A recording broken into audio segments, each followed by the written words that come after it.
دختر افغان در جامعه افغانی که امروز زندگی میکنم و خوشبختانه نمیتونم بگویم، بدبختانه میتونم بگویم که جامعه یک جامعه است که بیشتر از اسلامی افغانی است. در جامعه‌ای که بیشتر از فرهنگ اسلام، فرهنگ افغانیت امروز حاکم است و بدترین ضرر بیشتر از آنها میبینن و بدبختانه من هم یک زن هستم باید بگویم. چون من همیشه وقتی که از خانه میبرایم کم از کم روز 3 بار پوچ میشنوم.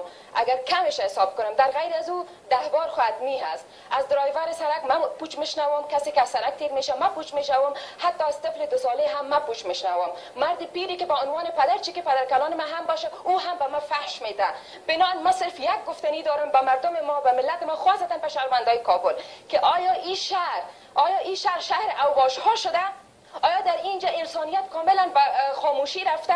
چرا که اگر وقتی یک انسان انسانیت خود فراموش میکنه و با یک زن و با یک خانم پوچ و فحش میگه، یعنی فرض دیگه مردمی که در اطراف هست چی است؟ شما گفتین چرا یک زن دفاع نمیکنه؟ شاید یک زن نتونه می دفاع را بکنه، ولی مردهای ما بیشتر میتونن چون جامعه مردانه است. اینجا مرد سالاری است. وقتی یک مرد ساده شود در مقابل یک مرد دیگه و بگه که شرم و حیا تو نداری که به یک زن تو توهین میکنی، برن تنها یعنی چیزی که اونا انگشت انتقاد میمانن بالای یک زن صرف است که شما چرا حجابتان مراعات نمیکنین. آیا اگر حجاب من مراعات نمیکنم به عنوان یک دختر مسلمان، پس فرض تو به عنوان یک مرد مسلمان چیست؟ تو چرا با من به اون نگاهی میبینی که ما حجاب من مراعات نکردیم؟ خداوند برای تو چی گفته؟ دین برای تو چی گفته؟ فرض کن اگر من حجاب من مراعات نکردیم، تو باید خود مراعات کنی. و اگر زن حاضری میکنن چرا قوانینی نیست؟ اسلام در مقابل از اینا چی گفته؟ ما اینجا اصول محترم برادرای ما و برادرای ما چرا بر از اونها یک شما مسئولیت تشکر. شما و بعد از او ما برنامه ما به پایان میرسه. لطفا خواهر اینجا اجازه بدید.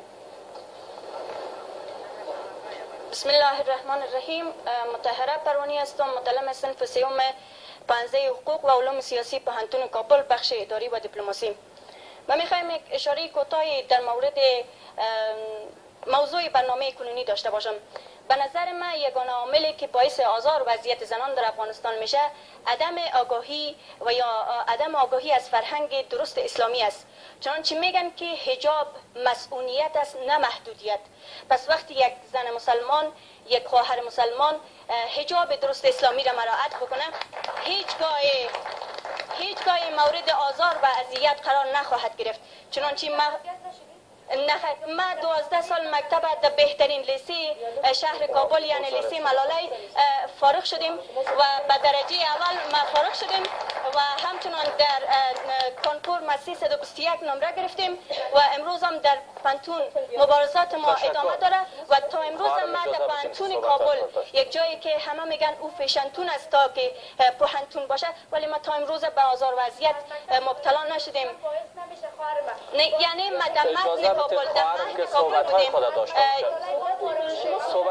داشته باشند. یعنی ما در دهات بشران بودیم و ما یک آگاهی دارم آزار و اذیت تا زمانی که ما تشکر.